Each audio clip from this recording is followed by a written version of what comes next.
আসসালামু আলাইকুম রহমতুল্লাহ। সকলকে জানাচ্ছি নিউ সোনালী এগ্রোর পক্ষ থেকে আন্তরিক শুভেচ্ছা এবং অভিনন্দন। আশা করছি সকলে ভালো আছেন। দর্শক, আজকে কথা না বাড়িয়ে একটি গুরুত্বপূর্ণ বিষয় নিয়ে আপনাদের সাথে আলোচনা করব। সেটি হচ্ছে যে হাঁসের রোগ বালাই সম্পর্কে বিস্তারিত জানানোর চেষ্টা করব।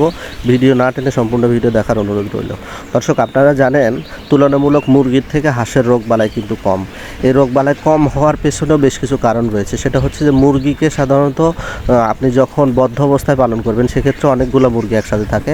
হাঁসের ক্ষেত্রে কিন্তু মোটামুটি সেটা থাকে না। হাঁসের ক্ষেত্রে আপনাকে ফ্রিভাবে রাখতে হবে, যার ফলে হয় কি হাঁস অসুস্থ কম হয়।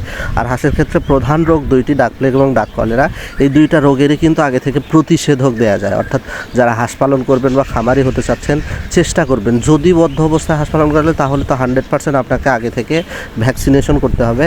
আর যদি উন্মুক্ত অবস্থায় পালন করতে চান তবে ভ্যাকসিনটা করে রাখা ভালো, কেননা ভ্যাকসিন করে রাখলে হাঁসের সুস্থতা মোটামুটি নিশ্চিত হয় এবং হাঁস কিন্তু পরবর্তীতে ডাক প্লেগ বা ডাক কলেরা ধরার সম্ভাবনা খুবই কমে যায়।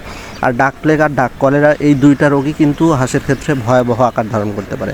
অর্থাৎ এমনও হতে পারে যে আপনার ডাক প্লেগ বা ডাক কলেরা রোগ হয়েছে, তখন দেখবেন যে একসাথে পুরো পালের যতগুলো হাঁস রয়েছে সবগুলো হাঁস কিন্তু অনায়াসে ধ্বংস হয়ে যেতে পারে। আপনি কিন্তু কিচ্ছু করতে পারবেন না, কেননা ডাক প্লেগ এবং ডাক কলেরা দুইটা ভাইরাস এবং ব্যাকটেরিয়া ঘনিত রোগ।